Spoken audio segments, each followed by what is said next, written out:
বাড়িতে আমরা নতুন ভোরের দিকে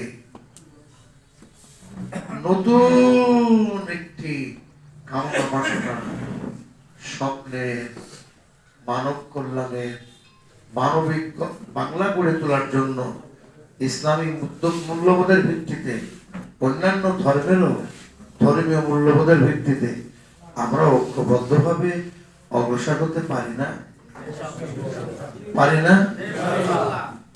সে চিন্তা বাস্তবায়নে একটু পেছনের দিকে ৫৩ বছরের রাজনৈতিক ইতিহাসটা বিচার বিশ্লেষণ করব, সামনের দিকে অতীতের শিক্ষাটাকে বর্তমানে কাজে লাগিয়ে অগ্রসর হলেই আপনাদের ভোট শুধু নয়, আপনাদের ভোট, আপনাদের আস্থা, আপনাদের ভালোবাসা, আপনাদের চাওয়া পাওয়া কামনা বাসনা বাস্তবায়নে যদি আমার আল্লাহ রাব্বুল আলামিন রহমত করেন, আপনাদের প্রত্যেকটা বক্তব্য আমি গোগ্রাসে গিলেছি এবং এই বক্তব্যগুলো প্রায় আমার সব বক্তব্যগুলো জনপদে যদি এক জায়গায় করা যায় তা অনেকটা এসেছে, সবটা তো আসে না।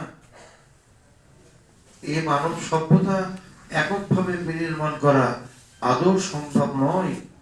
সভ্যতার বহিরঙ্গের যে রূপ দাঁড়িয়ে আছে এটা ঐক্যবদ্ধ চেষ্টারই ফসল, কিন্তু কেন যেন আমরা জাহিলিয়াতে সেই জামানাকেও হার মানিয়ে আমরা যেন বিবেককে হারিয়ে ফেলে জুলুম অত্যাচারে হারিয়ে গিয়েছিলাম।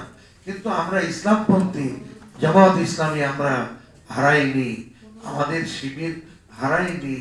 আমরা জান মাল জীবন সম্পদ রক্ত চিন্তা চেতনা একাকার করে দিয়ে আমরা এই বৈষম্য আন্দোলনটাকে সুযোগ হিসেবে গ্রহণ করে সকলের সাথে মাঠে নেমেছিলাম। কি কথা ঠিক না বেটি? আসুন, আপনাদের কথাগুলো আমি শুনেছি। আল্লাহ যদি সেদিন করেন, সহকারী সেক্রেটারি তো বলেছেন কিছু কেন্দ্রীয় সরকার সঙ্গে জড়িত, তাই না? তবে সরকারের পক্ষ থেকে যতটুকু লজিস্টিক সাপোর্ট পাওয়া যাবে আমি বিশ্বাস করি আগামী সরকার হবে জনবান্ধব সরকার। আলোকিত শিক্ষা ব্যবস্থা প্রতিষ্ঠার, শিক্ষা ব্যবস্থা তো মৌলিক কথা। আল্লাহ রাব্বুল আলামিন গোটা মানব জাতিকে ডেকেছেন হেরা গুহাতে ৬১০ খ্রিস্টাব্দে আল্লাহর কিতাবের মাধ্যমে নবীকে শিক্ষা দিচ্ছে। প্রথম শব্দটাই ছিল ইকরা।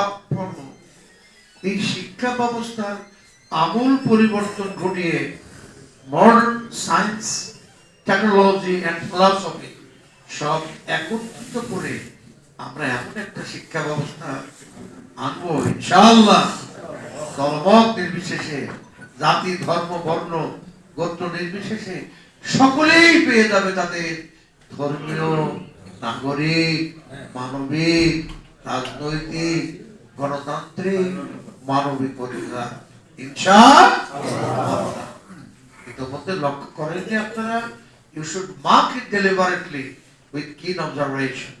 আমি কোন একটা মন্ত্রণালয়কে বন্ধুত্বের উন্মুক্ত পথ ধরে আমি আপনাদের এখানে এখন বলা যাবে না, যেহেতু ইট হ্যাজ বিন ডিক্লেয়ার্ড, আপনারা বুঝে নেন কেন সমতা রক্ষা ইতিমধ্যেই করেছিলাম। যাই হোক, আসুন আপনাদের আলোচনার আলোকে কয়েকটি সব কথা তো বলা যাবে না, যেইগুলি আমার কাছে বেশ